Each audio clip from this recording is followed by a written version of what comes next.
অনেকে ভাবে দুঃখ মনে হয় শাস্তি, কষ্ট মনে হয় অভিশাপ।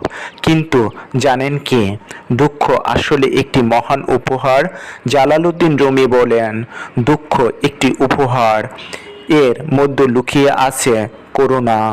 কষ্ট তোমাদেরকে শক্তিশালী করে, দুঃখ তোমাদেরকে আল্লাহর কাছাকাছি নিয়ে যায়।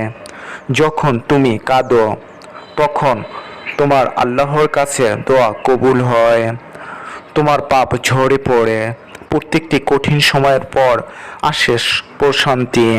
আল্লাহ নিজে বলেছেন, নিশ্চয়ই কষ্টের পর আছে স্বস্তি রয়েছে। সূরা আল ইনশারা। তাই হতাশ হও না, তোমার তোমার এই দুঃখের হতে পারে তোমার জন্য একটি বিশেষ রহমত নিয়ে এসেছে।